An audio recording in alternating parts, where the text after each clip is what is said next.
about another dimension. And these entities, they're set out to destroy your life. And you can let them or you can fight it. She was exorcised and voices came out of her that were not in any way her voice. It's like a blacker-than-black whirlwind of energy. So a really dark figure. The eyes really drew me in. So pitch black. Took me and slammed me back to the bed on my back. In there, paralyzed. The chair with him moved back about 5 feet with him in it. It started walking across the floor, and he said, beware. Just remarkable. Things would fall right from the ceiling. Going into a haunted house like the last one I want to do. Demonology today. Demonology today. Class is now in session.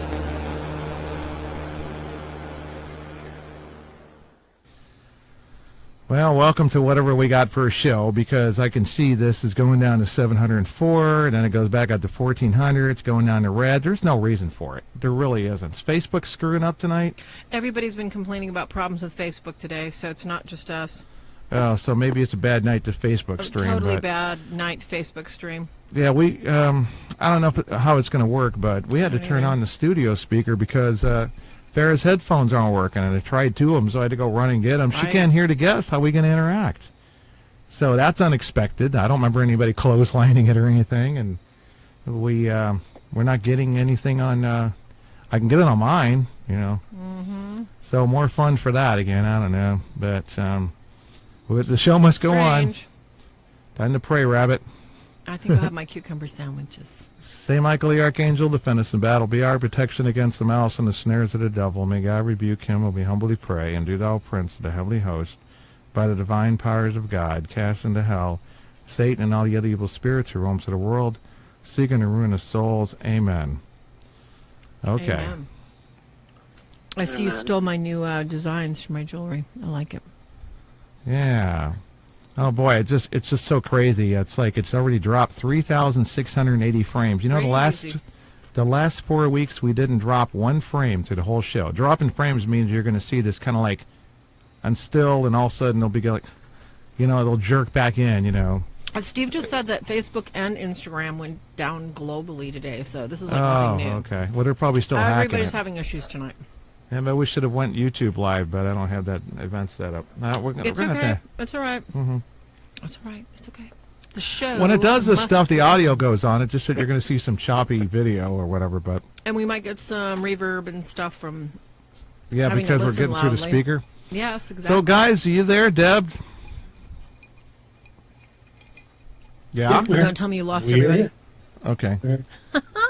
Okay, Mike, and you're there, Musketeer number 3, Christopher. Yep. That's Michael number 2. We're here. Yeah. Yeah, like I said, you know, the show must go on. Totally. So it's like, remember I was just saying on Facebook, so you don't get billions of dollars poured into this stuff. Nothing could possibly happen to the Facebook feed. Sometime during the show, it might get its act together. Right now, it's like it's just unexpectedly People dropping. on Facebook are saying we're kind of dropping in and out. It's probably Kim Jong-un. You better. I take down Facebook. You guys can't do it. Oh, show you Donald Trump. What about Donald Trump? Let's show you Donald Trump. Oh, yeah, okay, all right. I was going to say, no, it wasn't Donald Trump. He's messing with Facebook. Okay, so, you know what? I think on why it's on the notes. Mm-hmm. It's on the note. Michael sent us a copy of his book. We have it right here. Mm-hmm. And it's called Field Guide to Advanced Spiritual Warfare. This one's a little deeper. And, you know, and all the people out there, you know, and we're not talking to our listeners, of course, there's a lot of what we call demonologists. And they just, you know, learn the names of demons, and they go and visit Satanist sites, you know, and they think, hey, I'm all ready for the field now. Well, the fact is, it's like advanced spiritual warfare is understanding the psychology of demons and the intricacies of the theology and the spirit, you know, with and how they affect us, and it can get biblical, and the Bible is used to support, you know, so you can get it from the guy who has experienced a lot of these things, and then he quotes the Bible and says, hey, so did the apostles. Yep.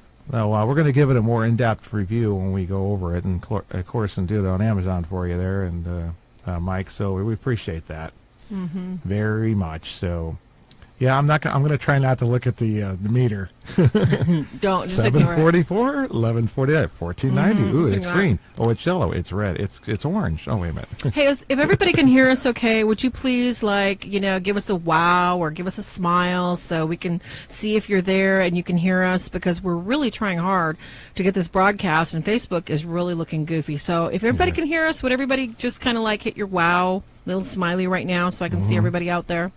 Yeah. Thank you. I think there's maybe a little time delay.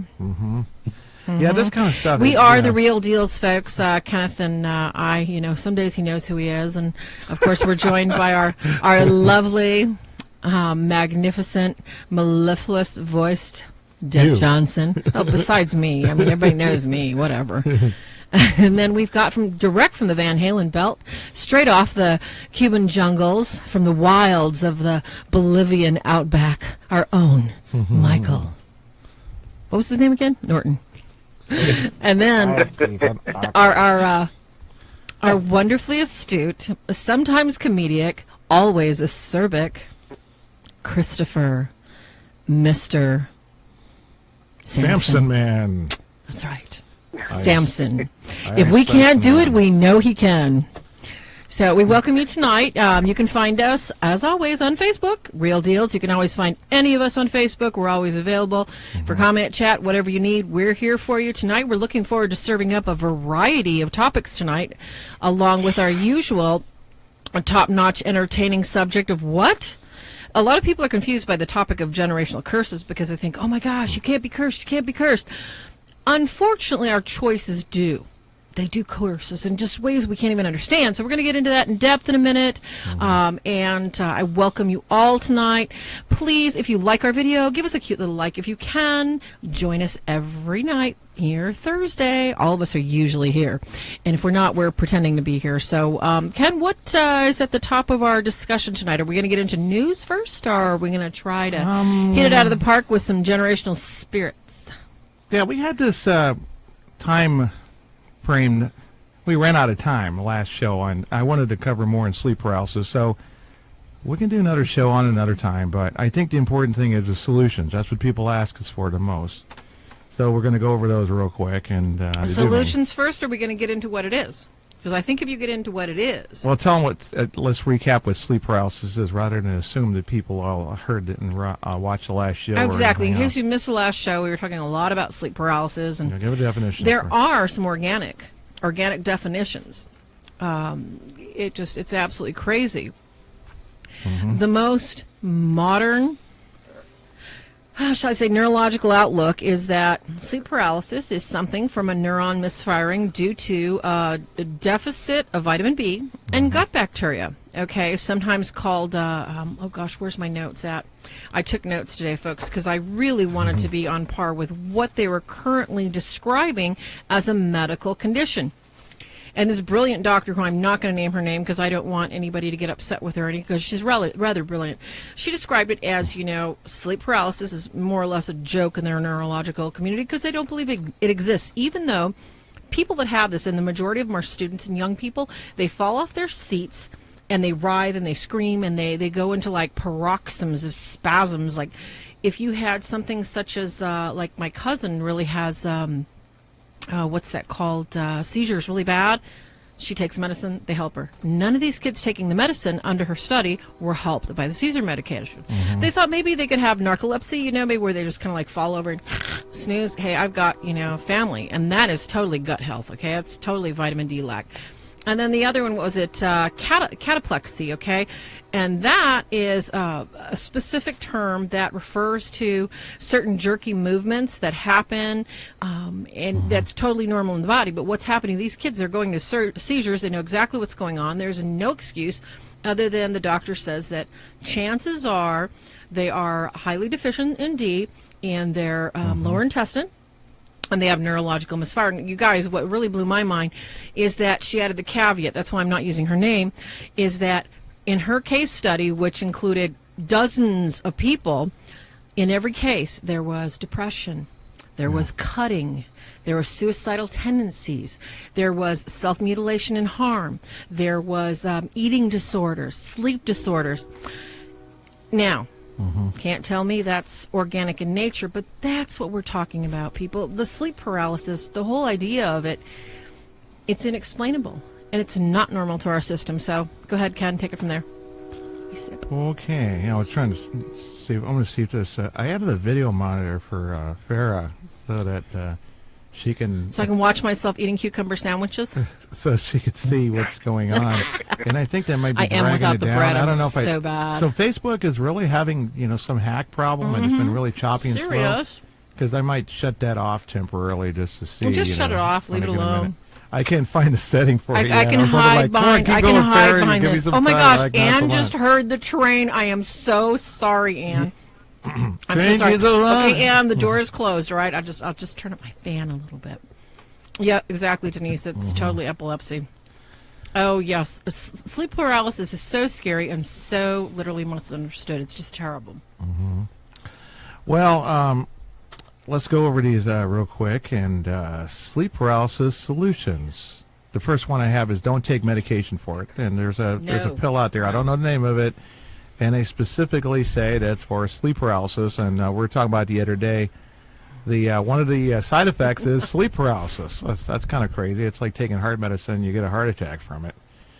So avoid that. Don't treat it like a medical condition, because like we were talking about, even Lorraine Warren and John Zaffis, and so many people are more well known, just so that we can relay that to you, had said that they haven't run into a case where it was medical, and I haven't either, and neither is Farah. I mean, I think the jury's made its decision. Okay, St. Benedict medal and miraculous medal. We'll go hand in hand with that. Totally. We got and one of our community members that just joined us, Anne, has sleep paralysis, and I have to tell you, Anne, I've had sleep paralysis. The only thing that was going to snap you out of it is just to lay there and say, Jesus, get me out of this. Jesus, Jesus, get me out. I guarantee you, if you say it enough times, call on your guardian angel, he's going to get you out of it. Don't give in to whatever's happening during sleep paralysis. It's very scary. Don't give up. If you ever need us, we're here. Exactly. Yeah. And so that's the first one, is the medal, and I wear one, but I've had it since I was like 5 years old, but not this one. That one wore off and broke off. Make sure they're blessed with a special St. Benedict blessing instead of just, in the name of the Father, Son, and Holy Spirit, amen. Because it gives it the extra kick and punch. Miraculous medal, that's the one with the Blessed Mother on it. I don't know if you're going to be able to see this on the camera. I know. But here's one right here. And on the back side, and they need to have both sides. Don't just get one that has only the front exposed. And that's what they look like. Exactly. And those are particularly good to have because of succubus incubus attacks. Okay, miraculous, and which can be the result eventually of sleep paralysis, that they're actually going to do something besides just freak you out and pin you down. Holy water, bless your rooms nightly. Sometimes depends on your situation. Bless your house to some degree. I mean, some people have moved to the couch and they still get it. I call that oppression. Yes, totally. Which brings this to it too. You can find out if you can localize it to the room. Like you sleep over at a friend's house, you sleep on the couch, you don't get it, and you move back in your room. Next thing you know, that narrows it down a little bit. I agree. Remove any suspicious objects from your room. Like what? Anything off the top of your head? Well, from your room. I got that. And yeah, we ought to go around the panel on this because I know everybody's got something to add. Yeah, that's a good one. When you're having sleep paralysis with any regularity, now I mean regular like once a week, okay? Because sleep paralysis ought not to be happening at all. So at night, everybody's different about how much light they can tolerate when they sleep.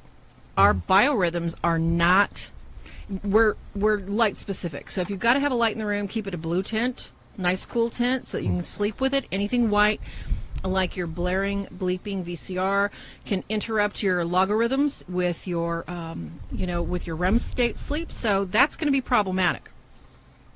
The biggest battle that you have when you close your eyes is that basically, guess what? Your soul's still wide awake, but your body's like snoozing, all happy.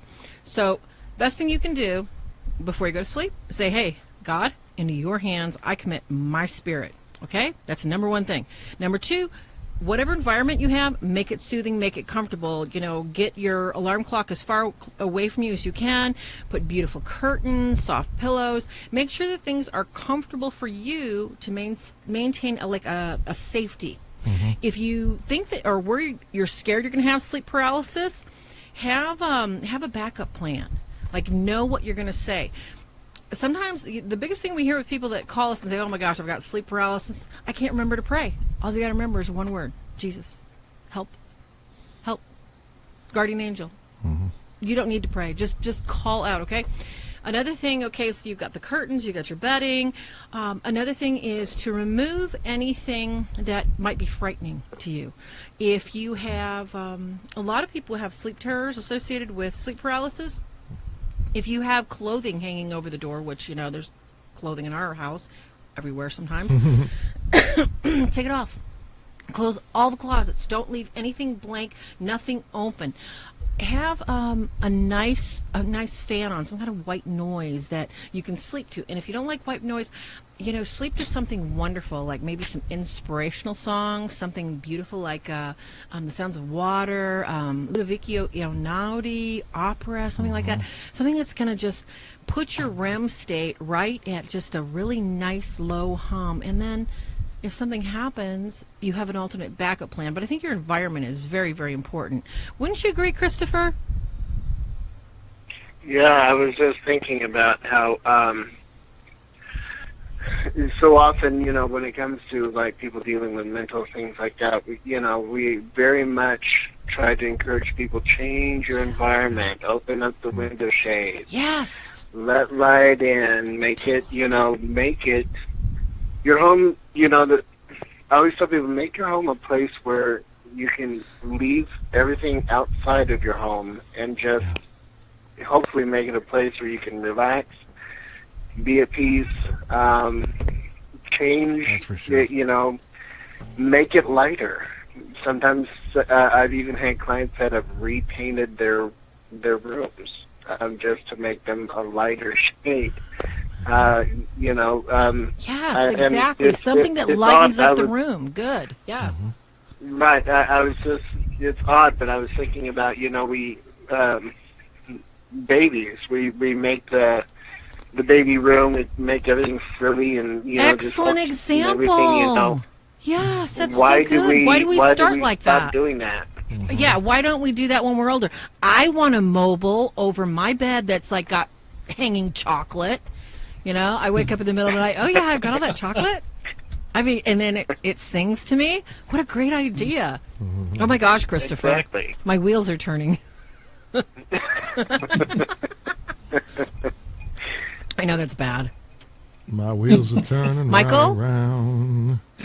Oh my gosh. I do get some calls for sleep paralysis, but usually they fall in the jurisdiction by the time I get them. We sorted them out. They weren't demonic, and the people don't want to list they're not demonic. Yeah. We fall in jurisdiction of I worked with people I know by then that they have like multiple identities, or they went through severe trauma, and they don't want to deal with the trauma part. They just want to go get a deliverance ministry done. Yeah. You kick out the trauma and let it go. But a lot of times there's an underlying trauma or something in the back of the mind that happened through childhood that's triggering now. Mm-hmm. Okay. Wait, what's going on? You hear that background noise? Yeah. I got some background, yeah. I thought someone was talking in the background. I know. was I like- thought maybe Deb like was Chris. talking or something. Oh, okay. Maybe Chris is putting his hand over the mic. Chris, Deb? Yeah, you said I sleep had my paralysis. phone on mute. It wasn't me. Okay. No, Deb. I'm Deb. gonna. Let's hear your feedback, Deb. Deb, you had plenty of sleep paralysis, and we're talking about solutions and what you might try. Yeah, I got it. Just to bring you up to speed. You are Deb, after all. Well, I mentioned last week about my sleep paralysis. I've had it, Jake's had it, my husband's had it, and that's exactly what we do because you can't speak.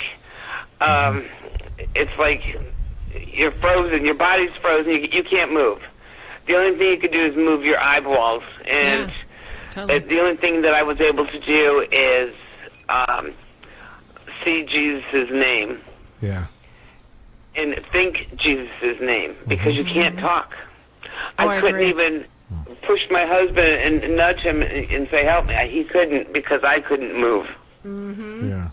So I do have to think the name Jesus Christ in order to break that feeling. Mm-hmm. Yeah, that's the biggest one because that's an in-progress break. Most of all of the other stuff, I think, is the preventative. But in process, that's the only thing you're left with when it's happening right there and then. Mm-hmm. So, on that sleep paralysis thing, the bedding is also something if you're getting oppressed and you're starting to get some weird stuff. I mean, start with fresh bedding. Get rid of the mattress, everything. You never know where you could have got the bed from. You get Ken, a nice I did. I bought a nice comforter, and I had pillow shams and nice pillows, and plus our regular sleeping pillows. He goes, take all these pillows off the bed. He goes, I have to strip the bed before I get into it.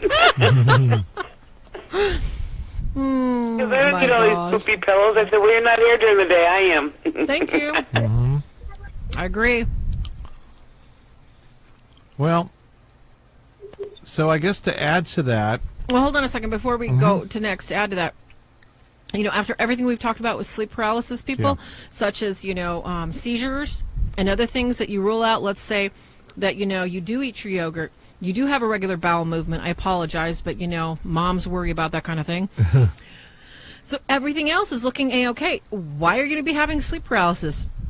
A lot of people will try sleep medications, and I want to tell you this right now. The worst thing that anybody can do is take a sleep medication and wake up and be groggy and have sleep paralysis. It is so freaky. It's like you're literally trapped and you can't fight the medication.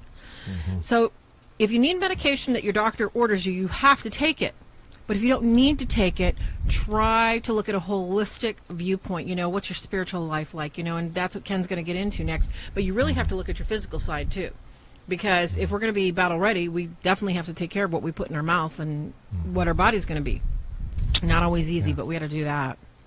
Yeah, we talk about how drugs can subdue you a little bit. People coming out of anesthesia acting possessed temporarily.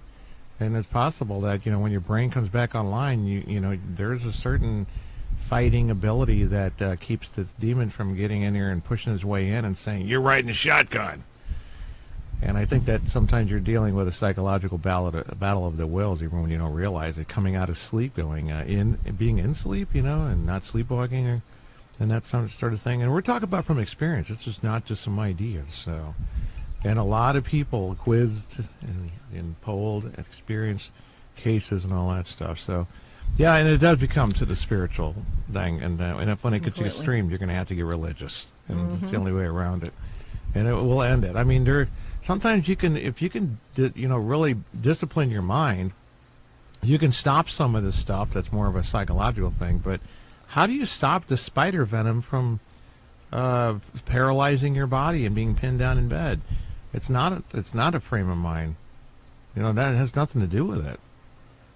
So, so we go with prayers, again, with prevention, because in the process of it, as soon as you can speak, you're going to say, get the heck out of here in the name of Jesus Christ. Be gone. Bind you away from here, and just repeat it. And that could be UFO aliens or anything else they might try to appear as. It do the same thing. I'm going to, pin you in bed, paralyze you, old head succubus, or starts off as a beautiful woman and ends up some old ugly witch or whatever looking kind of character. Breaking curses, prayers. This has started up on many of our cases as what, according to the information we asked the question when did this really start? And then we try to find these pivotal moments, or what's going on. Well, I got a divorce lately, and who's not going to assume that she's the ex or something is complaining to people at work, and one of them just happens to decide to put a curse on him. And then he gets sleep paralysis. It's very possible. Evil wishes, evil desires. We don't know the nature of the other person. Don't take it for granted. Do the breaking curses prayers. Do the 9-day ones, just to be sure. At least 3 days. And because it could be from a curse when you don't know the origin, why it started up or anything like that. If you know, it's still a good idea anyway. You can run into them for a variety of reasons. We're going to talk about that tonight. Yep. About curses, and we're going to get to it after our news. has prayer protection, and these are all on the Demonology, the DemonologyToday.com website, Haunted Help link. St. Michael Prayer, Angel of God, those things you say before you go to bed. Totally. Of course, more extreme cases, you go to confession, get in the state of grace. That's getting good with God, like don't hover around these mortal sins and stuff. We're not going to get preachy tonight. Daily Mass, daily Rosary. We do those things, by the way, in our work because we have to be really tuned up. Frequent adoration, for particular people being oppressed, they need to be in the proximity of something very positive to get that negativity off of them. But I think that pretty much sums it. Anybody want to add anything? Farah, Mike, anybody? Christopher? Mike, Christopher? I think covered it. Okay. No, I think, just to close it up, sleep paralysis is not something that is natural to the body. It can be conquered. And as you continue your faith journey, it's going to get easier and easier, so don't give up, ever. That's all. That's good. So now it's time for your favorite time of the day. Okay, we'll be talking about generational curses coming up, but first our breaking news. If you call it breaking news. Oh, what happened? I said, I love it. My camera went off. I was about to pop a big old bite of cucumber sandwich. Yeah, she spent so much time. She spent a lifetime in front of the camera before you reach the age of 30. I'm trying to eat my cucumber sandwiches without bread. I want to look like a pig. Without crunching, it's like never take a first date to Taco Bell or and have tacos, crunchy ones. You cannot possibly eat that without it falling apart in your hands and having to use 40 napkins. Seriously. Yeah. Oh my gosh. Panic as school is shut after 13 girls are attacked by evil spirits. And what are they doing with the black cat? Come on. Panic gripped the school in Montgomery County after 13 pupils were allegedly attacked by what teachers claim were evil spirits. This isn't in America. Teachers aren't that smart here.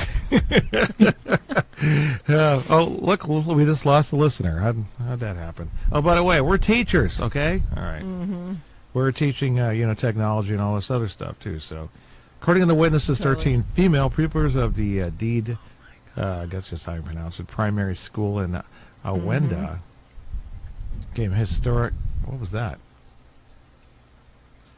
Hysterical during tea and lunch break on Friday. One of the kids fall out of bed, or the Cardinals having fireworks because someone hit a home run. That's usually Fridays. Yeah, that could be fun. Yeah, they have fireworks on Fridays when they run a home run. They shoot fireworks off. They claim that people's there goes the train. I got to close the door. Everybody's gonna be like, "Oh, the train!" They claim that the people collapsed and began rolling on the ground, hissing and speaking. Sounds like they're reliving the Salem witch trials, preconditions. That was kind of freaky.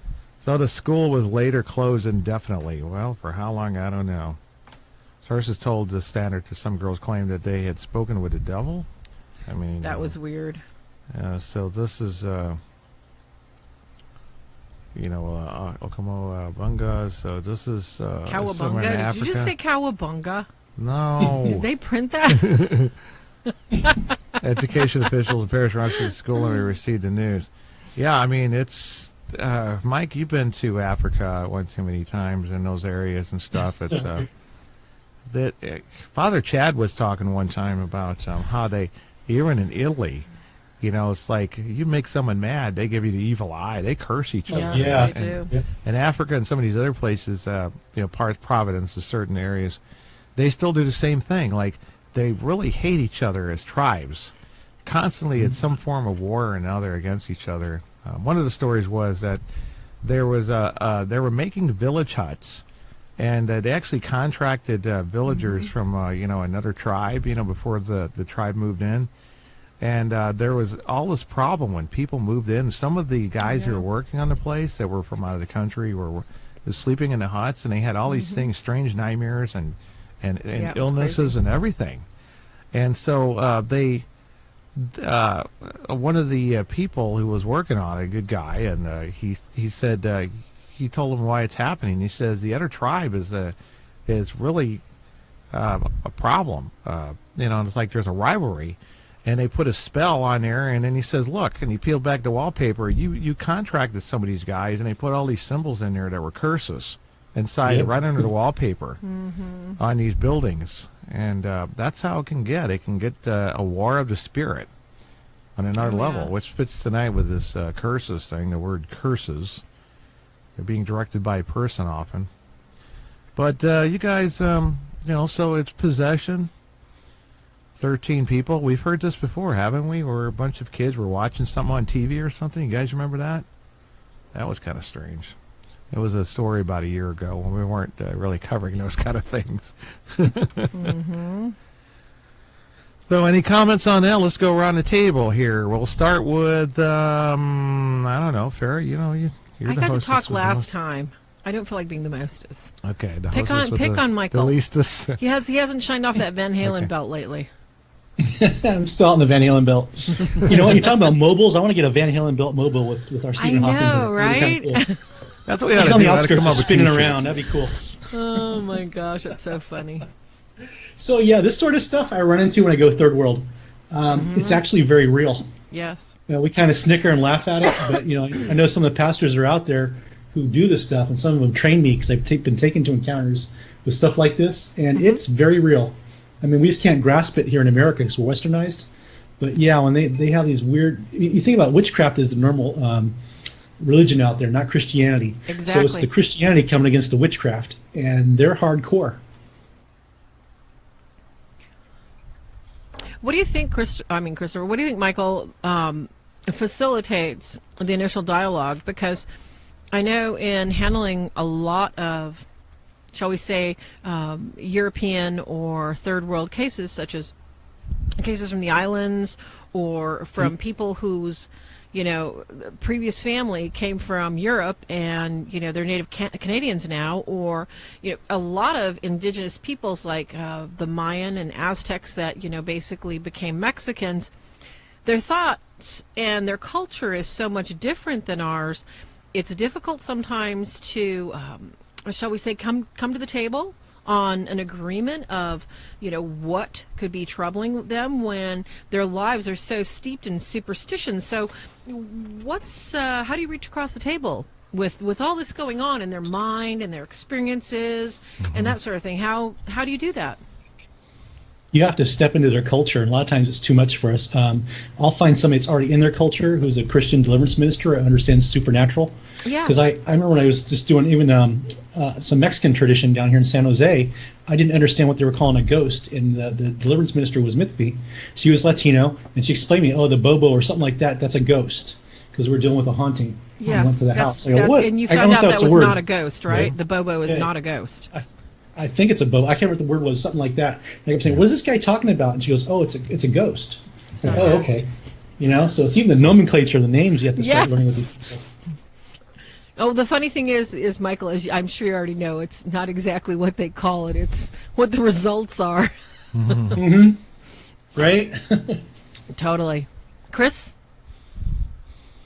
I was just thinking about, these different cultures that, years, centuries past where the missionaries have gone and have planted the churches, and yet, the people still held on to a lot of their native beliefs. I was just thinking about, like the Mexican Latino culture with, kind of the blend of the folkloric kind of beliefs and, taking the pregnant women to the curandera to kind of foretell what sex their baby's going to be by passing an egg over them or whatever it is they do. I was just thinking, that, to me, I would kind of suspect that they leave themselves open for these very much manifestation of different things. They're basically leaving the door open because they're trying to have one foot in the gospel and the other in these pagan occultic practices. That's true, Chris, because I was in Haiti. That was the problem. We have them show up to church, and they're back out at nighttime doing their voodoo. It was it's hard to deal with. Yeah. Well, that's definitely true, and it's like every culture seems to have its dark side of some religion. Okay, I got some Irish in me, so we have the Druids. If you go to Spanish, that's a part of Farah's heritage. You got don't they do some form of like it's almost like Santeria? It's not Santeria. I keep explaining to you. It's like pharmacology. It's herbalism. Okay. And yes, it was probably a little bit more pagan way back when. So you have Kabbalah with the Jews, and you know what I mean? So it depends, no matter what country you're in, there's going to be... There's going to be, and somebody just brought up a really good question about, what about Germany, because every culture is a little bit different. And are there generational curses? And I think that sometimes people think we're talking about generational curses and how does it apply to the Bible. We're talking about consecutive generational spirits that follow family lineage. Yep. And when you look at the land of Germany, what you're looking at is kind of like us, Missouri, okay? We kind of like got this, we got that, we got that, we got this, we got a little of everything. Germany's the same way, because you've got, some of the Druids that came that way to escape a lot of the persecution and murders from the islands, Ireland and England. You've got a little bit of some of the gentility that left France and Spain and Portugal and moved further inland. So you've got that. You've got also the Vikings that came south. Then you've got the persecuted people that were from the far east, like Russia and Asia, that came over into Germany. So you've got a combination of cultures, superstitions, pagan practices, curses. If you curse somebody there, it's like they laugh at it. It's just so very. Their generational spirits there are so easily shared. And the current culture now is one of, sex is like, it's like, how everybody was playing Pokemon Go? Sex is like a Pokemon Go token. It's like, oh, right? I got some. You got some? Oh, yeah, I want some. And then, drugs. I mean, hash and pot. It's just like, I got like a little package, I got like some grape cigars I'm saving for a rainy day. Well, they do it like, it's breakfast. I think I'm going to have a hash or whatever they do with hash, shove it in a bowl or whatever. But it's just, the culture is, it's ripe with generational spirits over there. So depending on where your lineage is coming from, north, south, east, or west, is going to determine, like Ken pointed out, mine, which are, it's herbalism, it's, very pagan from, my Spanish roots, and then the Druids from my Irish. So, I got a lot of weird stuff going on. And of course, the fear of, I swear I've got some of the strangest generational spirits with, the fear of no food. You would not believe. I hide food in the weirdest places, okay? I will find chocolate that's like 10 years old and I'll still eat it, okay? I know I'm strange, I'm weird, but that's totally a generational spirit, okay? I stuff stuff. Don't laugh. It is true, and I'm working on it. I am down to probably 5-year-old chocolate now, okay? I got rid of my 15-year-old chocolate. So Germany probably has those same, because, okay, what happened in the Middle Ages? People died. They got the buboes, the plague, 3 different kinds of plague. So Germany has some of those generational spirits that probably scare the heck out of people, spirits of fear, spirits of illness, and all that kind of stuff. So hope I answered that. Sorry, it was a little long. Yeah, this is all pertaining, to the topic tonight of generational spirits, because as races have an inherited generational spirit to it. Even the country itself. If you're in a state, like Georgia, and you had a Trail of Tears, slaughter or massacre or something like that, that area is tainted. The whole trail? Oh, I agree. Some Civil War areas. This town, they had Battlefield Road named after, of course, the Civil War. The historian said that the war was so bloody there that you were knee deep in guts and blood. And so, this is called the Bible Belt. We don't have much crime here, considering it's 500,000 population, or 3/4, I forgot what it is, to the outskirts, outside of Branson, whatever. But I don't know how relevant is all of that stuff to, either tainting the area or cleansing it. It's hard to say. Some people forget how many people died in the Civil War fighting against slavery. Well, okay, all right. You're talking about tainting the area, folks. Okay, I know every single person here, our little Fast Five that, segued into our, hand jive here. We all know something serious like Civil War, the massacre of the Indians. How about, the strange fruit? Okay, the horrible lynching of African Americans, or how about the scalping of Native Americans by white men? I mean, that leaves a stain on the land. So you have not only the generational spirits of the air, the prince of the air, you've got prince of the deep under earth, plus you have the spirits that are driving men. So you've got what I call a Molotov cocktail of it's about to happen, get out of the way, don't live there. Yeah. Right. It's just everywhere you go, you really need to be careful. Bless your home, bless yourself, and stay away from all that wonderful curiosity and invitation, folks. Bless your food. Yes. Bless your cars. No. Seriously.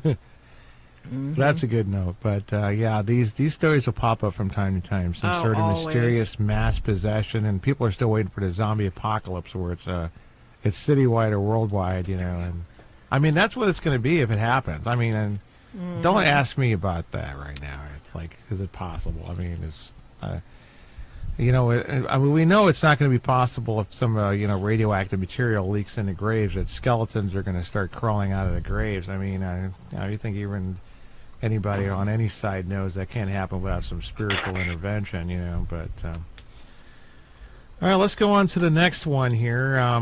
You guys heard about this one before, about something of interest. This is the Philippines? I remember, but... have you heard about this thing with the what they call like this rosary? It's got these these moon icons or sun icons, and they're giving them away for free. I think they're the ones that have like the plastic that's melded onto the string. It's the cheap ones. And I think it's the Philippines. Do you remember, Farah? I can't remember now. Well, anyway, they're over. They said, okay. Panic over rosary supposedly being disturbed by Illuminati Satanists. Show no sign of dying down, with 30 handed to the Cebu. Is that how you pronounce it? She's my linguist. Churches. The idea of diabolical plot to ensnare the faithful was first reported on the website of the Catholic Bishops' Conference of the Philippines this month. As reported that Father Ambrosio, his name is Father Ambrosio,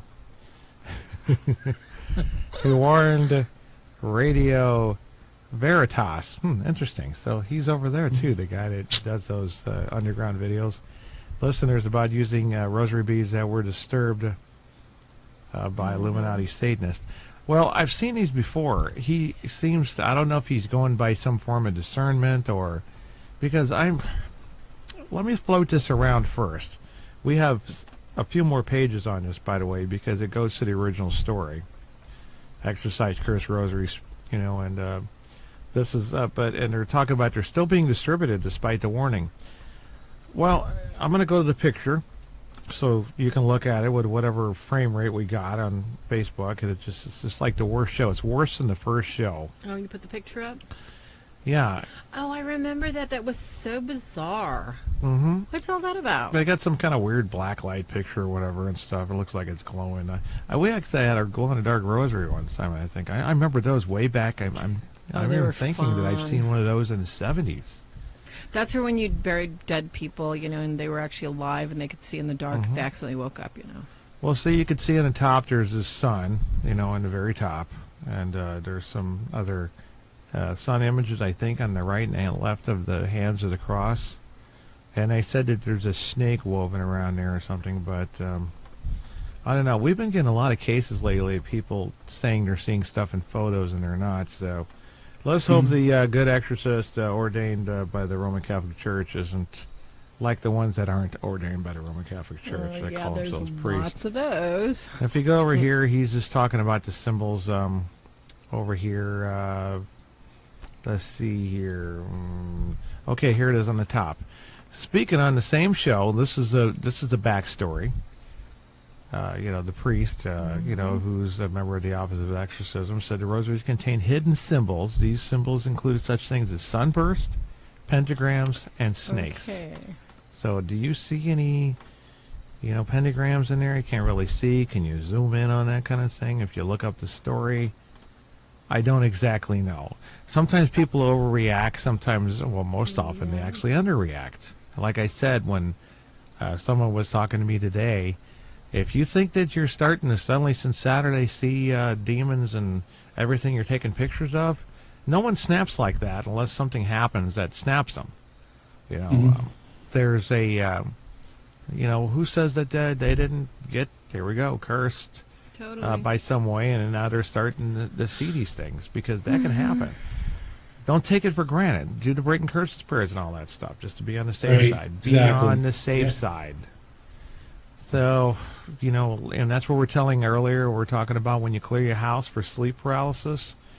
I mean, put this rosary outside the house. See if it makes a difference.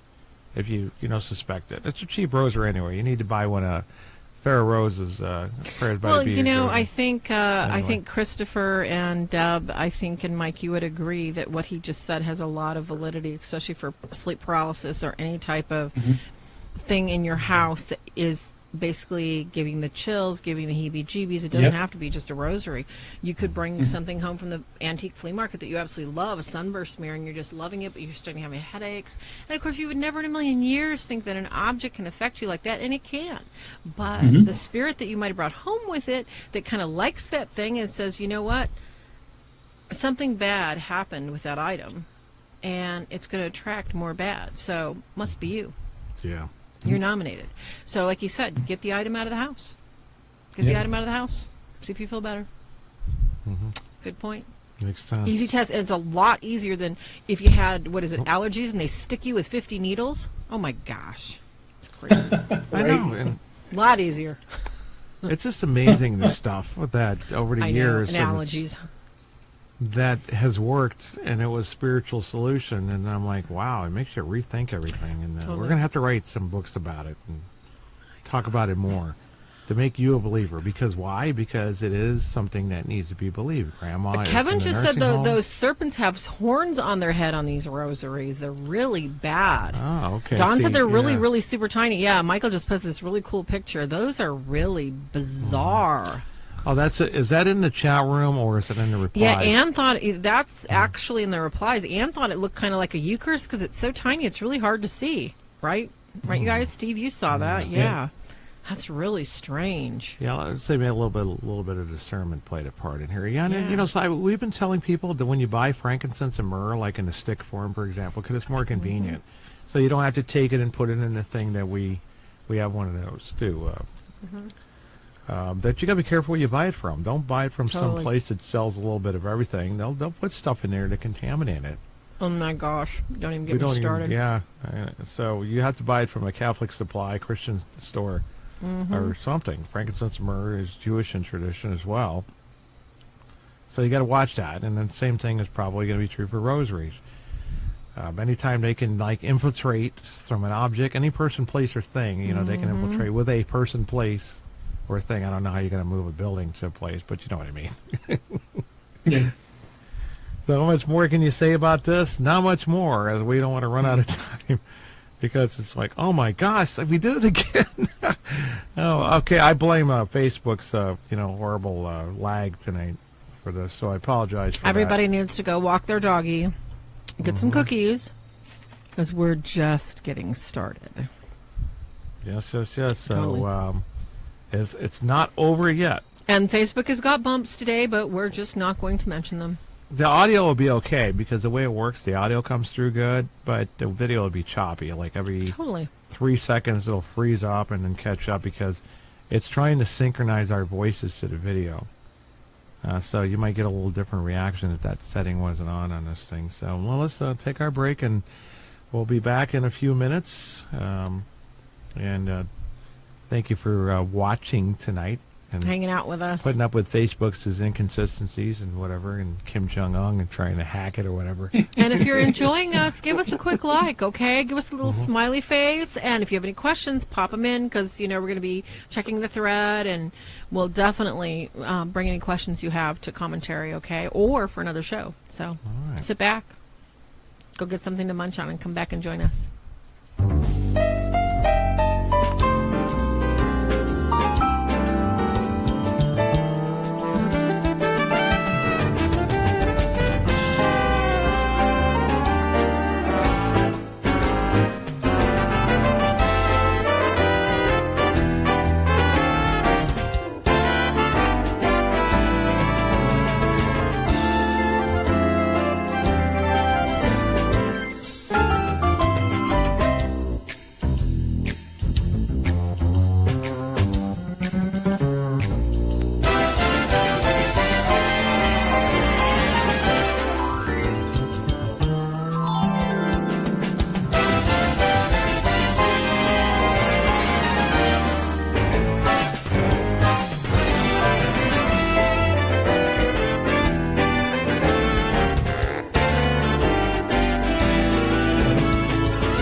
you looking for something special to remind you what a mystical experience prayer can be? Are you looking for something beautiful to hang in your car for protection? Try Prayers by the Bead. You'll find a variety of original, one-of-a-kind Anglican prayer beads, Lutheran, Methodist, Catholic prayer beads that are made to your specification using our materials or your materials made to order in just about any design that inspires you to get prayed right up. Farah has about over 100 in her inventory pre-made, and guys, yes, there's plenty of rosaries and designs for you, so to give to your father, for yourself, for your own prayer life. We have a variety of exorcism medals, including the St. Benedict cross, beads, anything for your spiritual warfare needs. So, if you'd like some more information, find my page on Facebook, Prayers by the Bead. www.etsy.com/shop/FarahRose. Or on Facebook, Prayers by the Bead.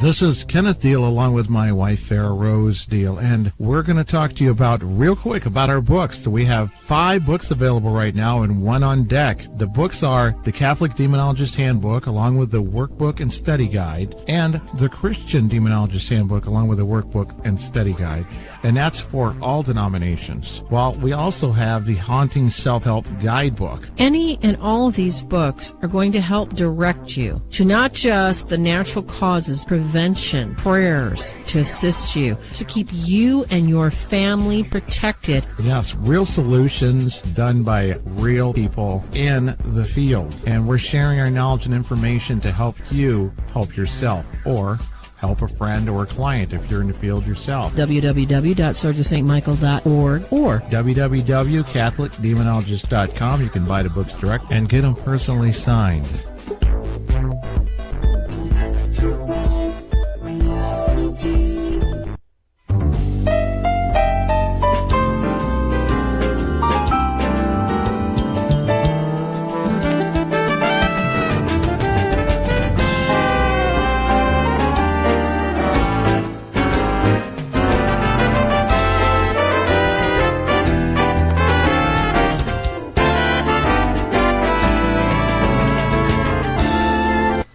Yeah, we are back. That's quite a quick cutoff. Still tweaking some settings and stuff like that. Hey, I was thinking about playing some Jerry Lewis videos from the old Colgate Comedy Hour during the break. This is a tribute to the deceased king of comedy.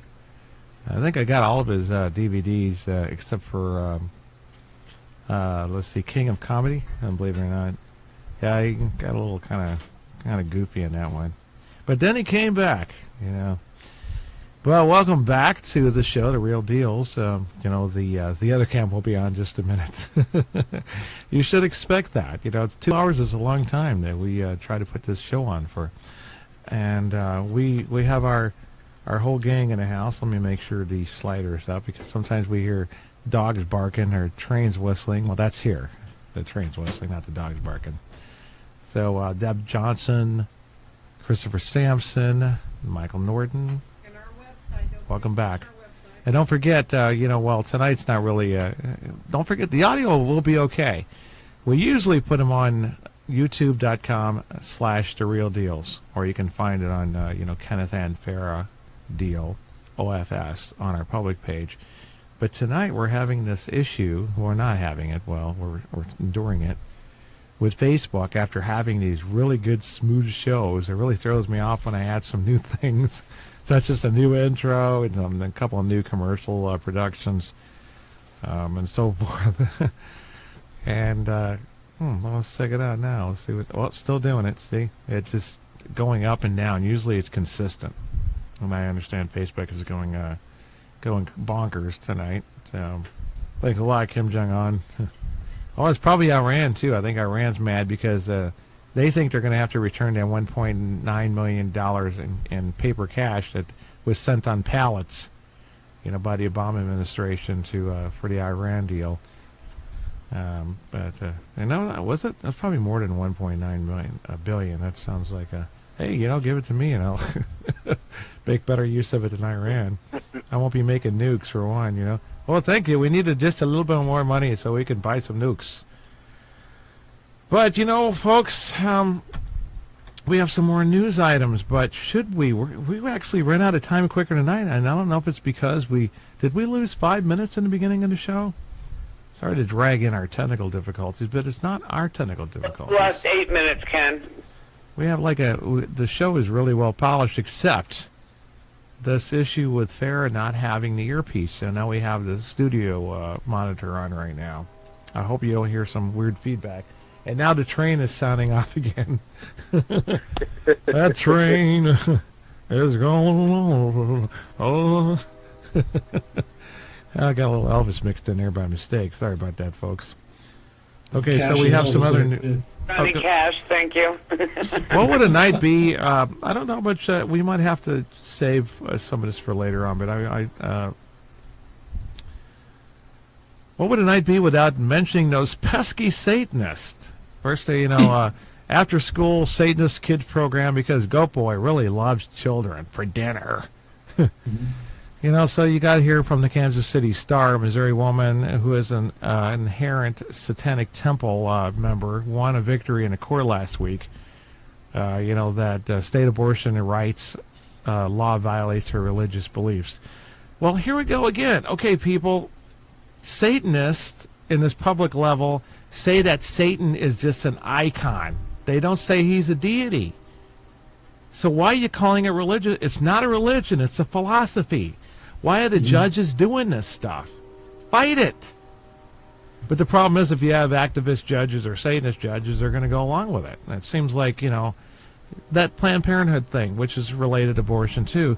A guy went in there and he got them on camera selling baby parts that were taken from aborted baby bodies that were chopped up and laid out on a nice little platter. Yeah. So what happens? They take him to court, and he was going to face fines, but they ended up lightening it or something. I don't remember what happened, but it turned the other way. Everything's upside down now. So the good guys are being called bad and getting sent to jail, and the bad guys are being called good. And we're bringing this up because this is demonology. This is what Gerald Brillo was talking about. Why write another book like Deb's? The diabolical is so much more a problem. It's worldwide. Yeah. The diabolical in the governments and, the way people are acting as a nation. And that's so true. Our friend Gerald Brittle, who wrote the book, The Devil in Connecticut, Deb's friend, and he actually introduced us to Deb back in 2006. And we're grateful for him to that. Deb, you're still with us tonight, of course, right? Of course. And Demonologist by Gerald Brittle also. The Extraordinary Careers of Ed and Lorraine Warren was a nice little, for its time. It was way ahead of its time. And nowadays, I guess by today's standards, there's a lot more that adds on to it, including when we originally wrote our book, we intended to write something that was a supplement, and it was also an add-on to that book. And that's why we had Gerald Brittle review it and write a commentary for it with the Catholic Demonologist Handbook and the Workbook and Study Guide. That was real nice of him to do that. So here's something interesting. I think you folks might you've probably already seen this, but check this out. I hope the video is going to play okay because we've dropped 31,000 frames. It's worse than the first show where I had the settings up too high and some things that didn't need to be high. Look at this. A rare fire devil, sometimes called, it's like a whirlwind or whatever. Fire devil called a fire devil. I don't know how I ended up with that.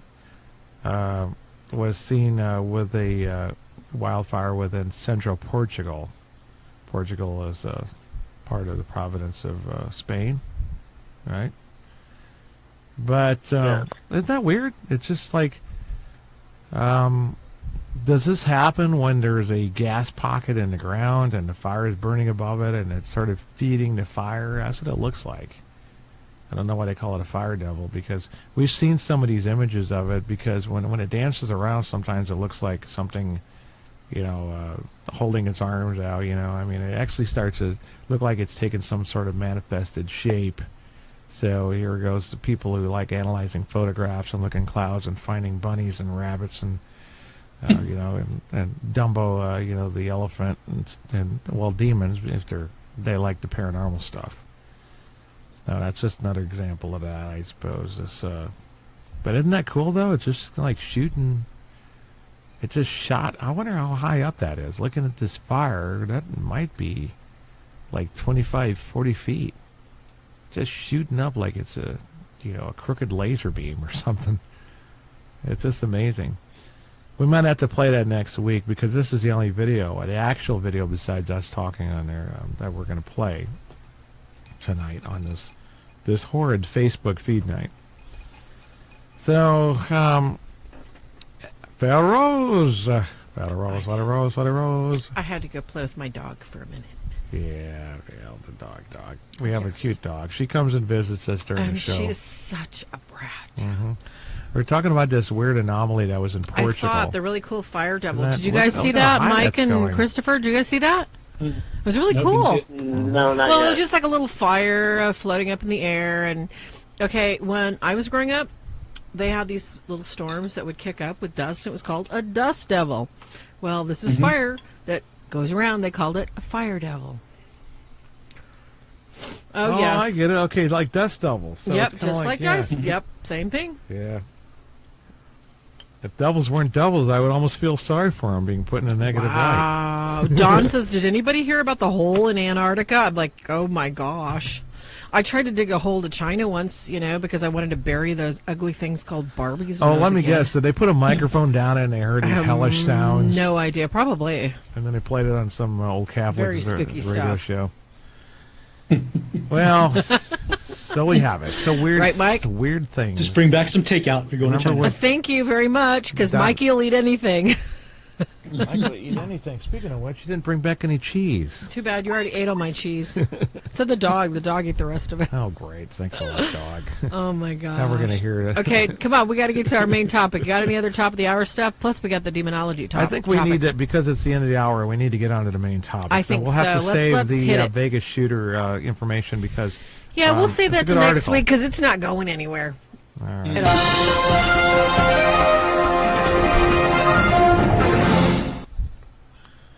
Well, you know, at the end of our news, I was like, it's funny because I came up with 5 stories, and I thought, man, you know, as I go 6, it's going to go over an hour, and we went over an hour anyway.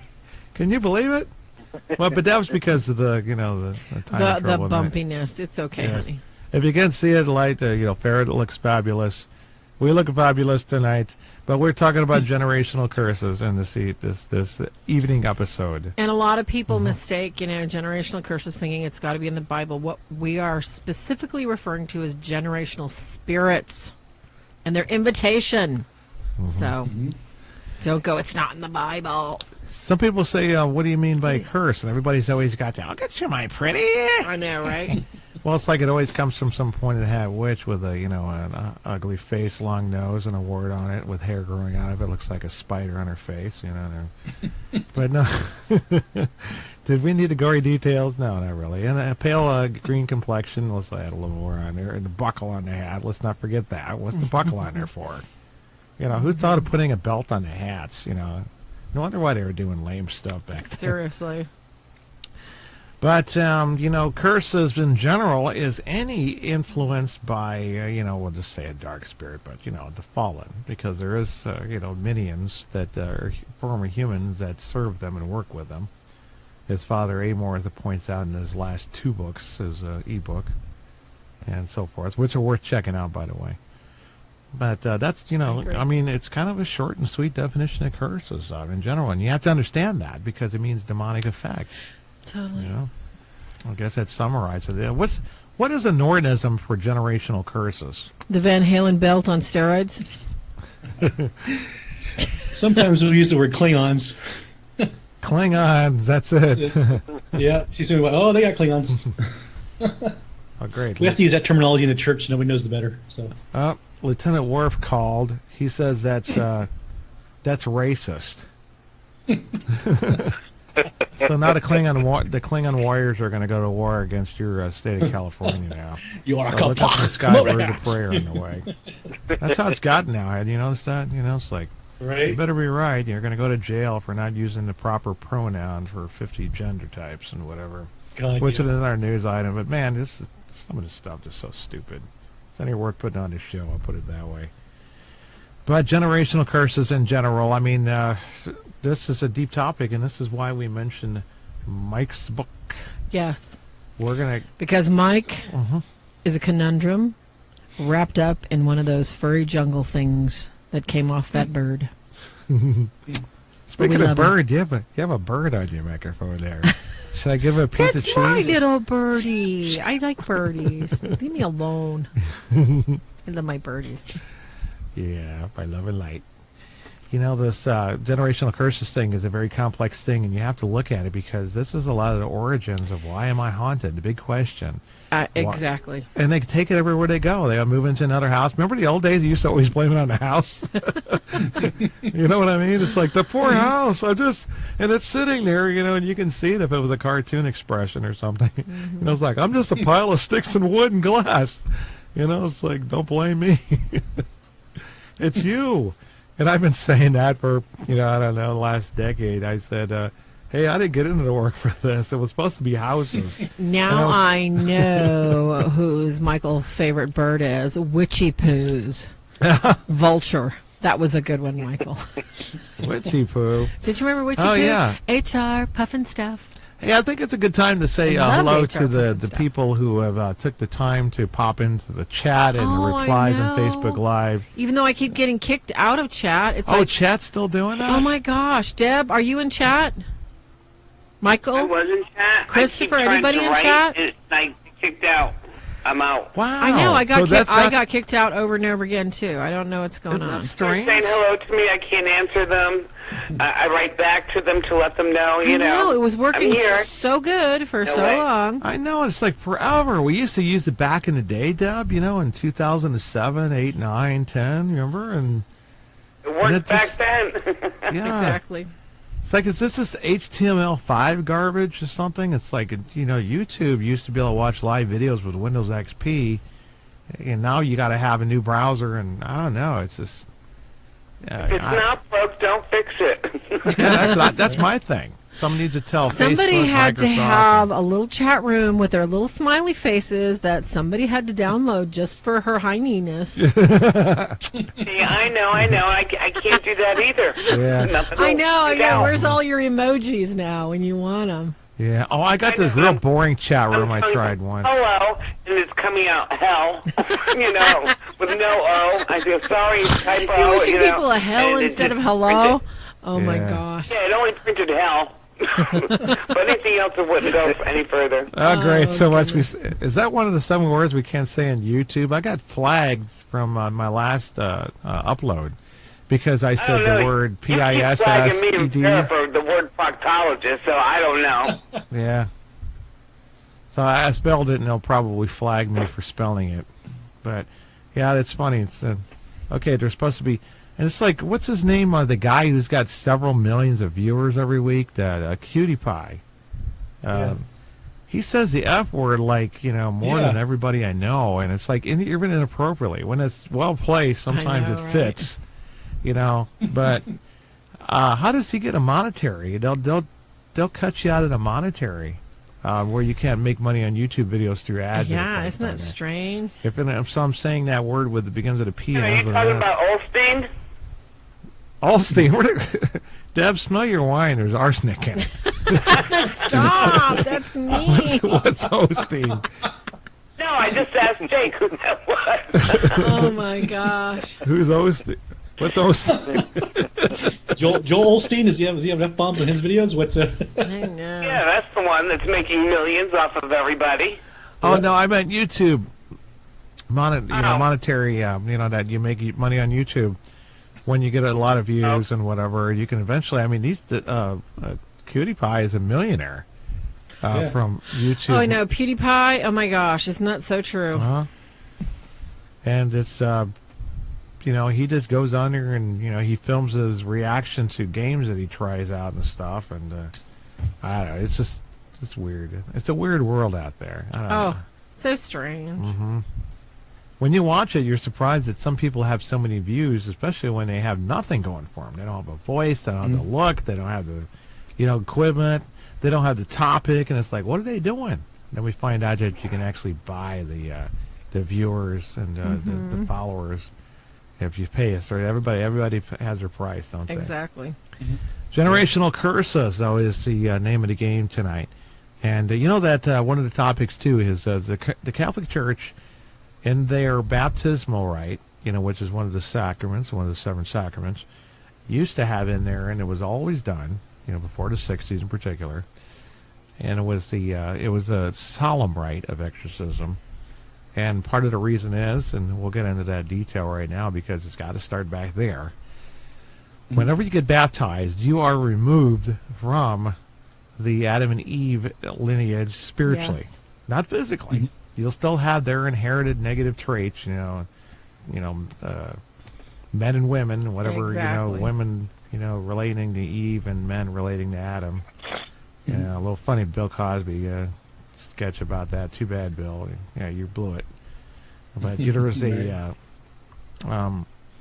it's to do with the new covenant, with Jesus, the Holy Family. And when you change it all, to you get baptized as a Roman Catholic or Christian, and you are a member of the old, no longer a member of any previous covenant. And the old covenant's dissolved, so I'm not going to talk about that. You are a member of the Holy Family, and with that, it's changed. But if your mother was a witch, she's not Eve. So original sin in that part is still coming, and it's going down your blood. Remember they used to call it inherited? They blame everything on genetic inheritance. It's like genetic inheritance, and to what degree it's spiritual, we don't know. But you might be born with literally your mother's demons that attach themselves and gave them certain attributes, we'll say. And when they get a deliverance, exorcism, or something, it comes off of them.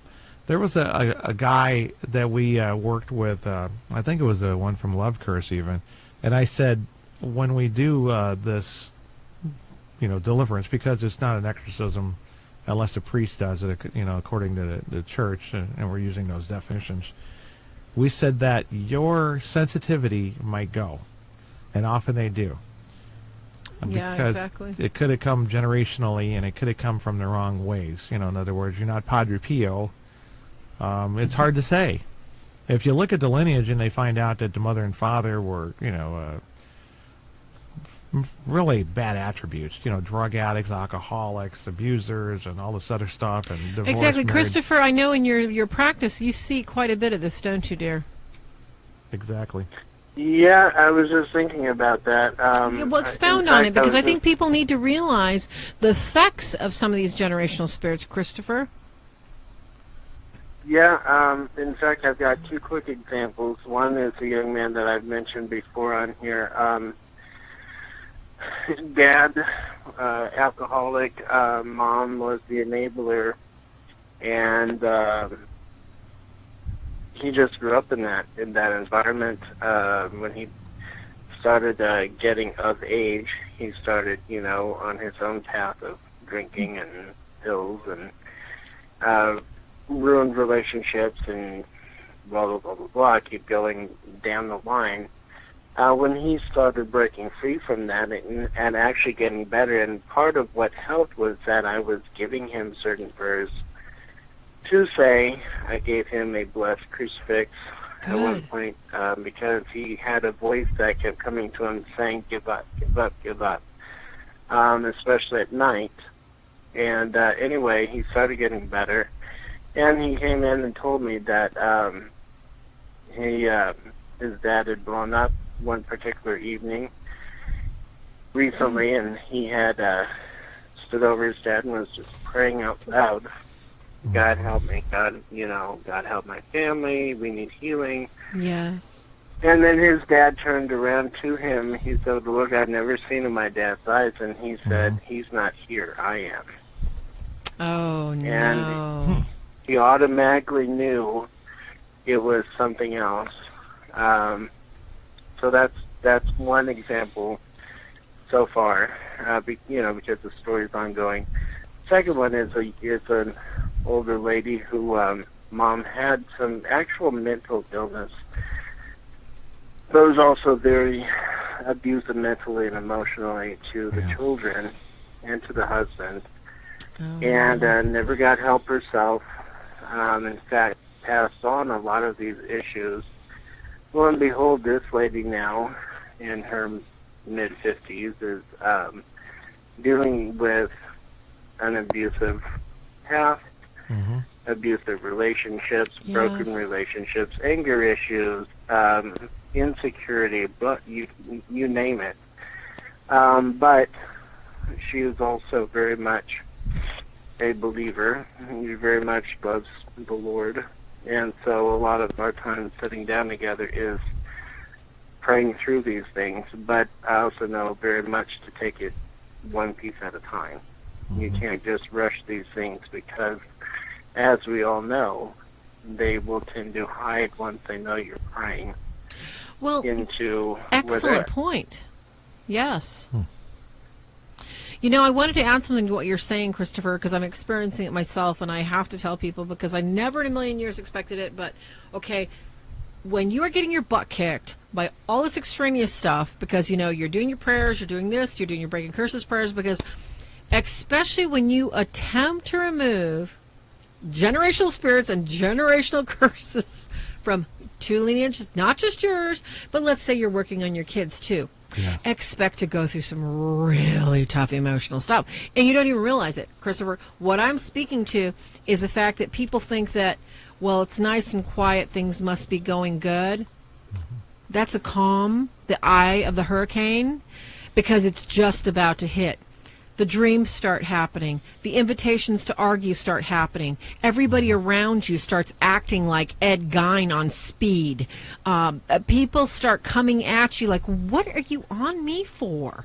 People start demanding of your time. People are in your face. Why?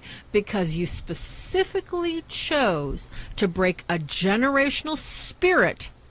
That what is the opposite of it? It's exactly what you are experiencing. If you are experiencing fear, you've got a generational spirit of fear.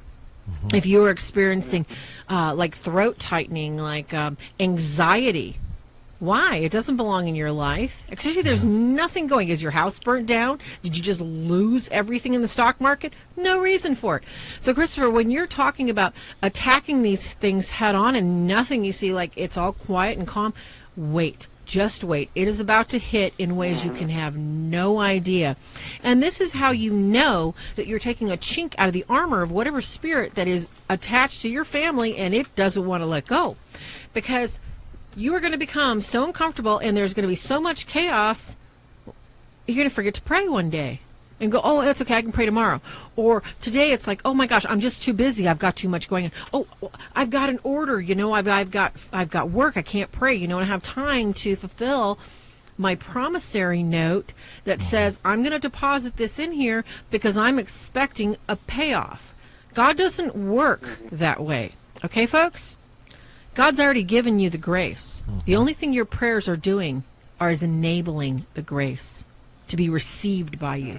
That's a big thing that a lot of people don't understand. They think, oh, I'm going to do this, I'm going to do that, I'm going to get this. No. You've already got it. You just have to take the scales off so you can receive it. And I think, Christopher, the hardest thing to do is to work through probably the first 5 to 6 weeks of generational curse, breaking these spiritual bonds prayers, because the things don't start hitting right away. And they hit you from everybody else that you think, oh, it's their problem, and it's that, and it's this, and it's that, and you want to blame it on everybody, but it's not. I think I just posted something the other day that said basically, instead of saying, oh, I'm going to choke the living snot out of that person, you say, okay, instead let me think, Lord, let that person be my sanctification for you today. That is not easy, and that's what generational spirits do to you. They will ream you completely. Exactly. And what I was gonna, you had me thinking there is that something too is that as generational curses, a lot of it is tied in with so much emotion on what is one of the main common things with every human being. We all have feelings, and so as a caregiver, and I'm there trying to work with someone, trying to help, kind of be an instrument in God's hands to try to, for him to help this person break free of these things. Mm-hmm. Lo and behold, they're working with something, and all of a sudden, whoa, man, in myself, I'm thinking, why am I suddenly feeling like this? Oh, it's because maybe they're, and we're all broken, we all have our stories. Oh, there's something that is similar to what I haven't dealt with yet. And so the thing pretty much, if you're crying in one area and they know they're kind of breaking free in another, guess what? Then you suddenly find yourself having to face this obstacle in your place because, it's going, it knows you're the one going after it, so guess what? We need to stop you. Exactly, and stop you dead in your tracks. Create so much chaos in your life that you forget about us and you're focused on something completely different, so you don't even worry about us hanging out with you. Or you step back into your old patterns and habits because why? You can't handle all the other stuff we're throwing at you. Oh, yes. Oh, yes. Great, great, great, great leaders of chaos. Psychological and spiritual warfare. Michael Norton, what say you? Where to start on this one? I have so much, gosh. But since I work with a lot of the satanic ritual abuse survivors, I've noticed, because I work with women from different states that come to me, they all seem to have some fibromyalgia. Oh my gosh. And some sort of uterine, like endometriosis, and there's another one, Pistocian, or I can't remember what it's called, or sores of the uterus. Yes. And it's like, there's this like, it affects the body too, generationally, that comes in. So I've seen some crazy things. Also too, like, we're talking about Germany. One of the ones that's been recent, I don't know if you guys caught this one too, was Hitler's Youth. You ever come across that one? Oh, it's crazy. Which one? The Hitler's Youth. Generational curse. Hitler's Youth. At a certain age, Hitler would dedicate a boy, or they dedicate the boy to Hitler, literally making an oath and a vow. No, that's a new one. Is that in California? No, that's from I got California. Generational Yes, Spirits. You're German, Ken, so, it's definitely in your lineage. Yes. Yep. Hitler. So if they had somebody that was dedicated to Hitler's Youth, it shows up as like an Antichrist spirit. The one I worked with, it was manifesting, calling itself I Am. So it's wow. But unfortunately, that person didn't really want to deal with it. So like Chris was saying, if they don't want to deal with their junk, it comes after you. So you retreat, let them deal with their own junk. No, that's not easy to do. Nope. Can you imagine if someone got hit by a car and they say, "Leave me alone. Leave me." And let me help you. Right. Let me help you up. Let me call you and leave me alone. Yeah. Let me call you an ambulance. Go F off, or something. I mean, that's just people are gonna be like that. This person, it was in cahoots with the spirit because it was bringing him lawsuits. He was winning. Wow. Yeah. And so that's why he didn't really want it gone. He had the deal made. One of the biggest, the fibromyalgia thing can be also, and I'm not going to say hereditary through this entire show in relation to what we're talking about, because we're not talking about that. We're talking about, spiritual, which can be mistaken for hereditary. Right. Is anxiety, and I think anxiety is the I had this saying, and this is a Deelism, and that is the anxiety is the first thing to come and the last thing to leave in a haunting situation, demonic oppression or whatever. And I think it's because it's the emotion that they can get everything out of. Look at all the things you do from anxiety. You can make all sorts of mistakes. It can cause you to, be an alcoholic or, start to do drugs to try to subdue it. It can drive fear. I mean, what doesn't it do? And it's there to the last. And sometimes you got to attack it directly. And then you'll find it really heavy in the line of, the generation. And then this is what we call a curse because it's been capitalized on. It's been exploited. It's been enhanced whenever you get oppressed. As soon as the demon shows up on one of the levels of manifestation of a person or a place, two different paths, as we'll go over in a few minutes tonight.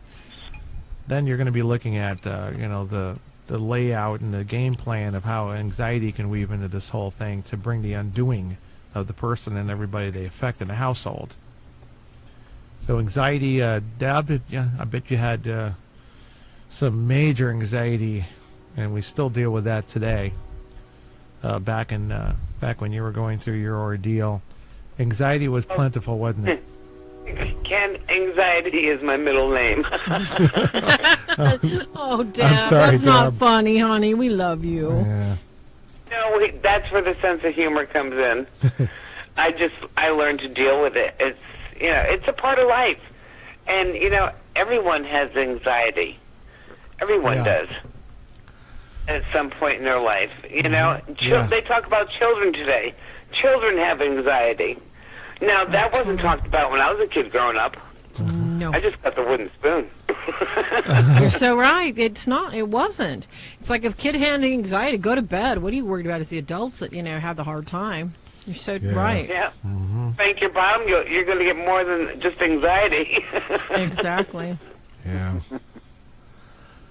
But, fear can be driven from that. You have to.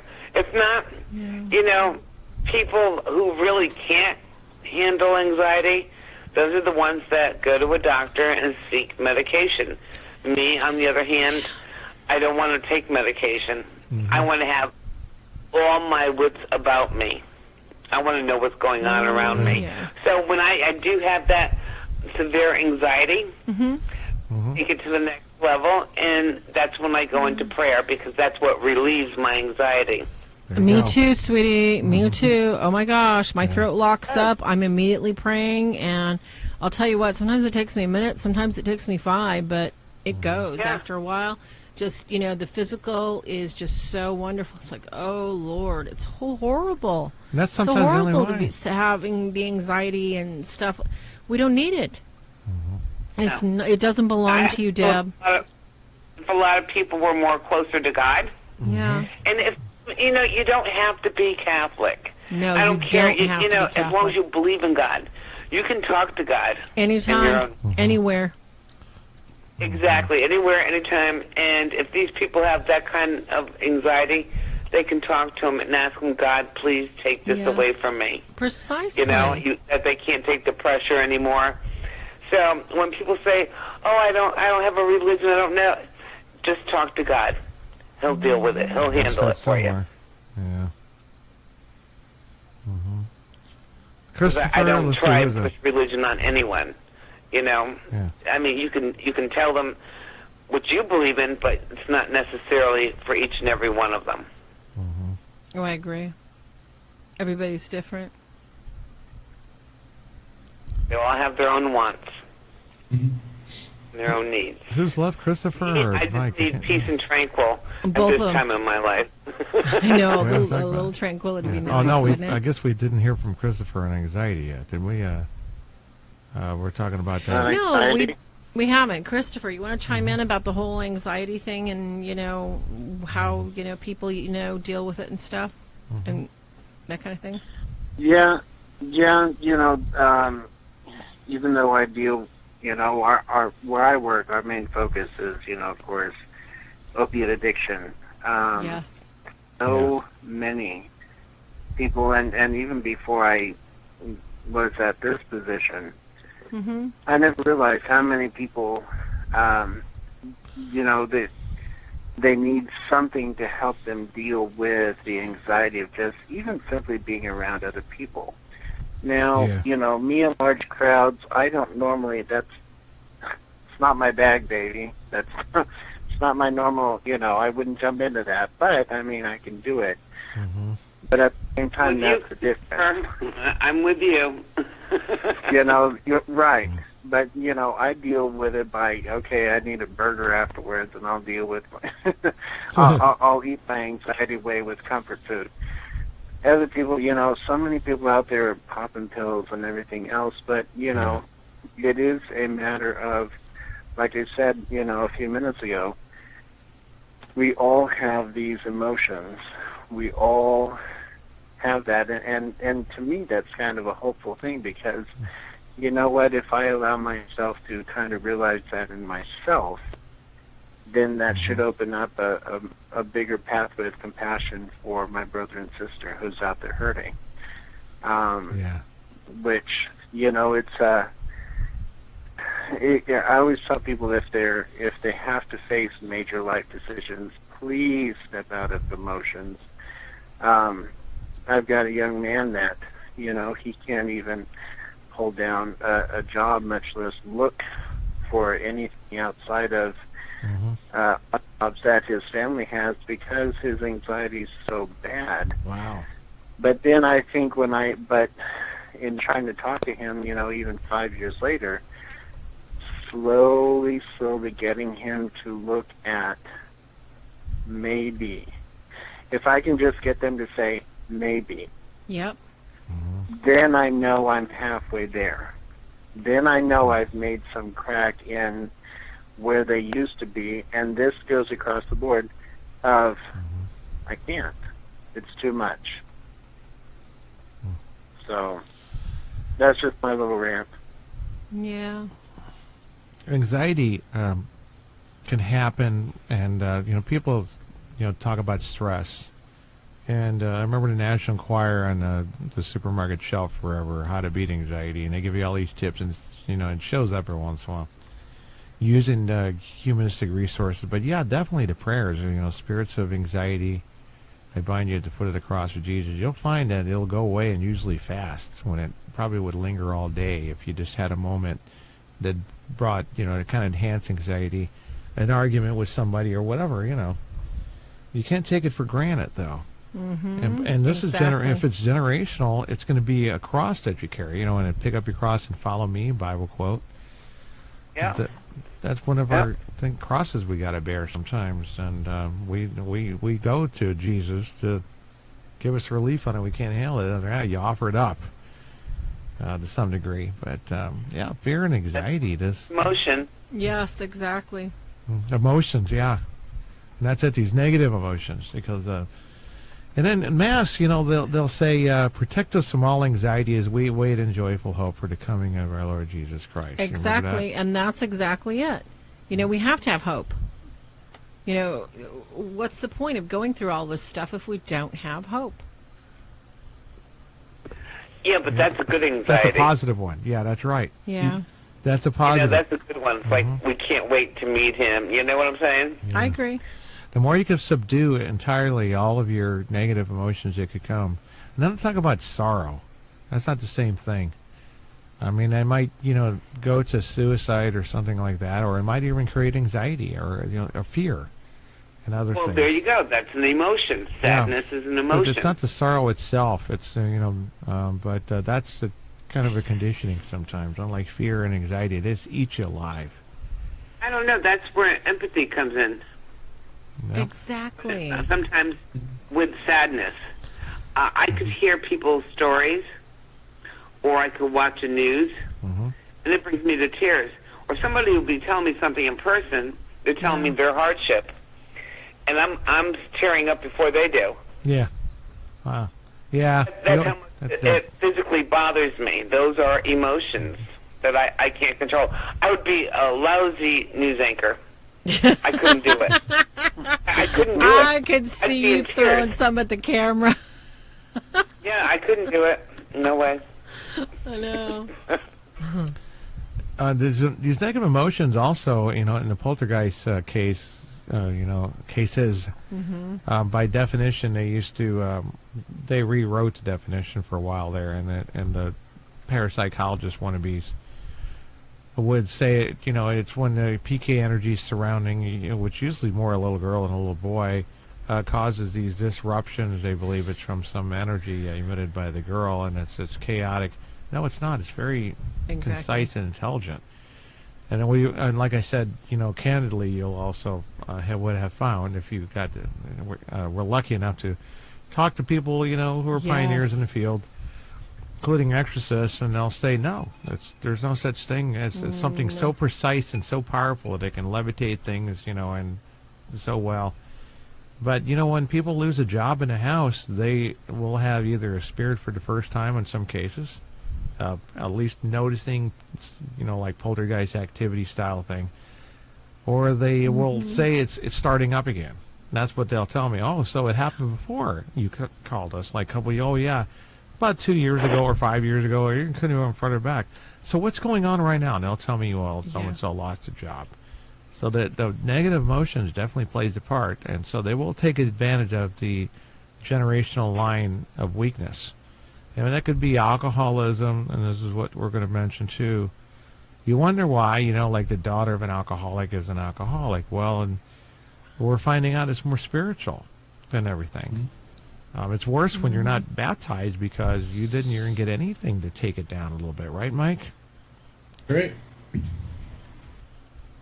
When you talk about baptism, a lot of people that haven't been baptized, like Deb says, if you don't have any faith, that's okay. Just because we're Catholic doesn't mean that we won't talk to you or we won't love you, care for you, or try and do everything we can in our power to help you.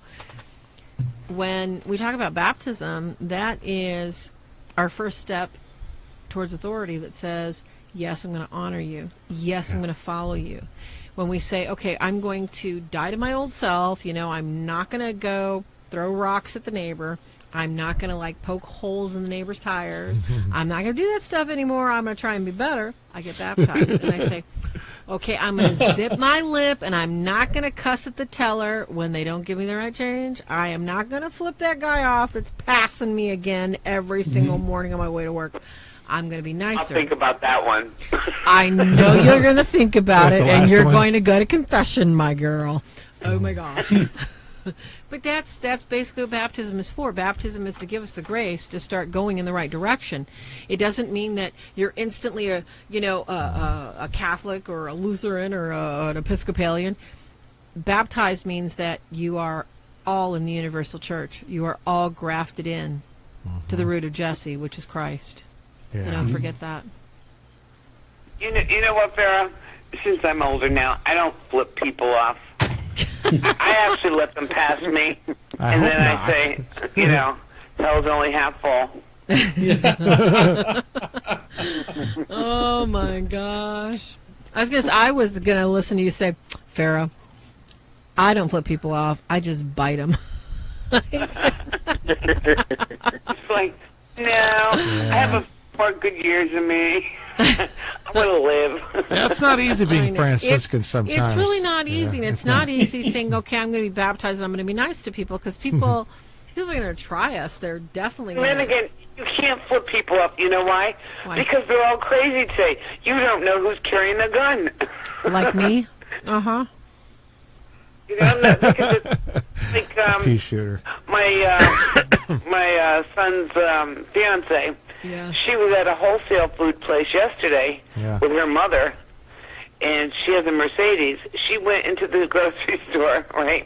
Oh. She comes out and finds her window busted open with blood all over it. You gotta be joking. What happened? I don't know. I said, well, they've got cameras everywhere. They just have to, call in and what happened. She didn't go in and, ask to review the film? Something was stolen out of the car. She even left her phone in the car. Oh, my gosh. Maybe they got more hurt from busting it out. Maybe they thought that they can jump it or something. And it's a Mercedes, too, right? Huh. I don't know. Yeah. That was, So you really can't trust people. So my son said right away, because her mother was driving her car. Really? Because, well, did your mother cut anybody off? I know. And maybe they fouled. Yeah. You just don't know. So bad. You cannot anybody when you're driving today. Mm-hmm. I know. That's just so crazy. Yeah, Deb, we'll have to bring that topic up that we were talking about, because we actually left another news item out, so we'll add it to next week's show. Oh, well, I'll mention. I know we're like the AT&T rollover plan. We just keep going. I know.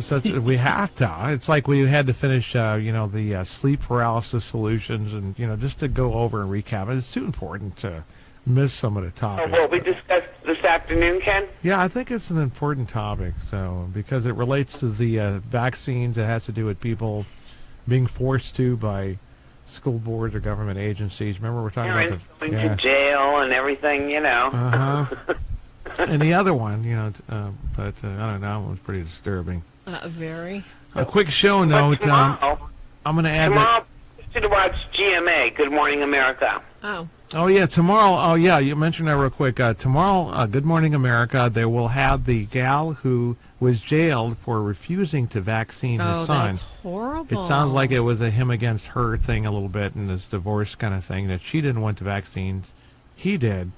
And he's the one who turned her in and basically started it, I guess, and the state backed her up or whatever. Mm-hmm. But she's going to be on Good Morning America. I did it anyways. I'm glad they're putting her on a pedestal. It's about time news media does something right. Put her on a pedestal. That should be her right to not do that. Mm-hmm. I agree. The show note is this: I'm going to put the video, the Facebook Live videos or whatever we're going to be broadcasting from. It could be YouTube after this. Thanks a lot, Facebook. It's still doing the same thing.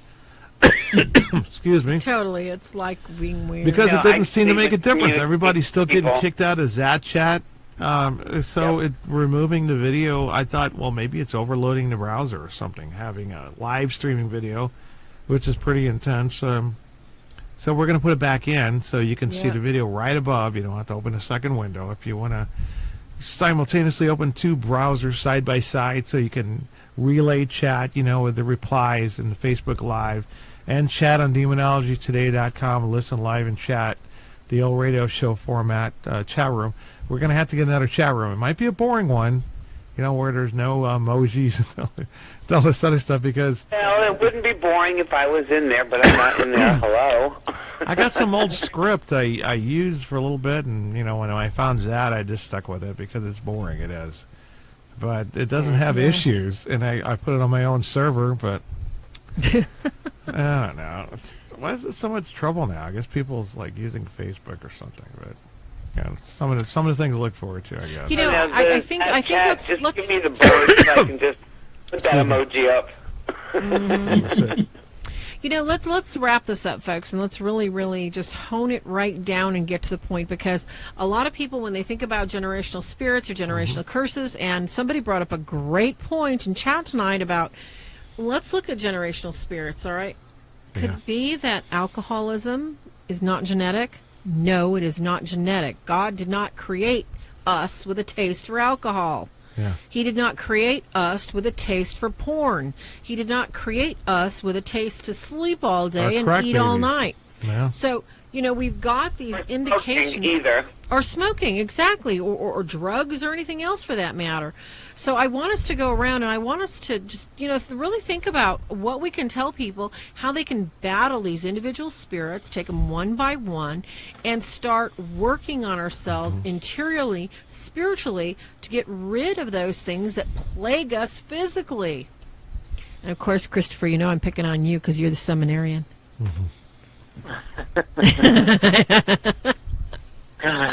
Yeah, thanks.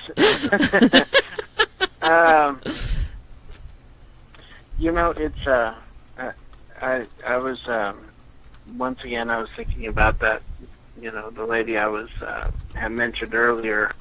Yes. Because she waited so long to kind of realize that she needed to pray over her issues. Her son, who now is in his early 30s, he's found himself dealing with pretty much her issues, which were her mother's issues. Oh, wow. And, it's, first of all, I would say, we can't do it by ourselves. No, never.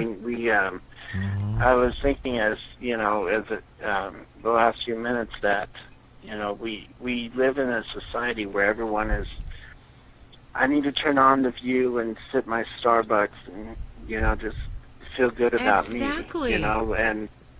But if we look at the scriptures, how many times in so many ways does the scripture writers I agree. In certain words say, I am messed up.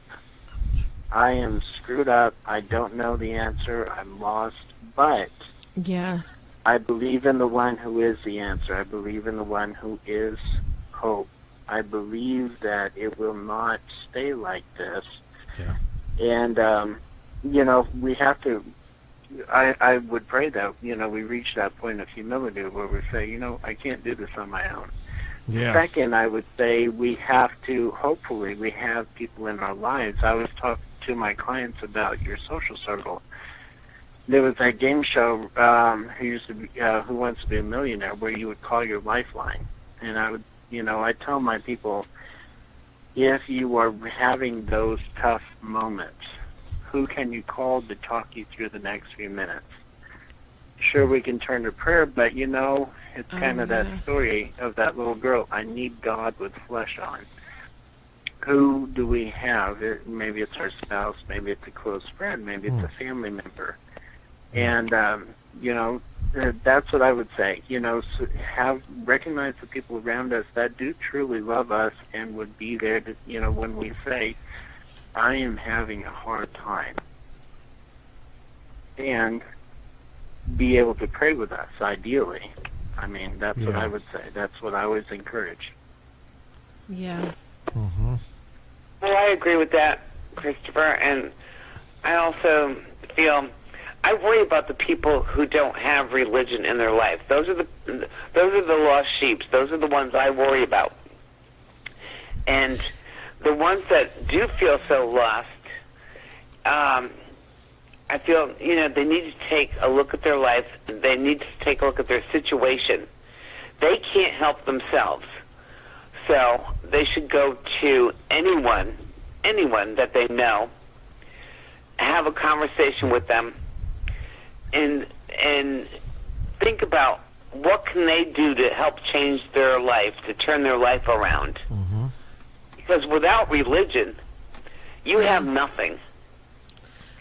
So people have to believe in something. Precisely, even if it's themselves, even if they worship themselves, they have to believe in something, and the fruits of what they believe is exactly what they value.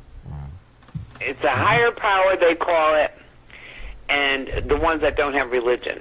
Oh, yes, exactly. I mean, they just didn't pop on this universe just, you know, for fun, okay? Mm-hmm. And they have to realize they have a job to do.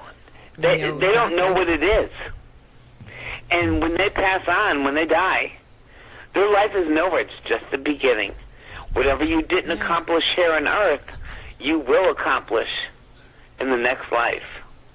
Mm-hmm. You are schooled in the next life. You are only energy.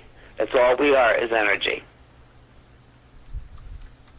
Yeah, spiritual beings. We are spiritual beings. We are spirits of the material world.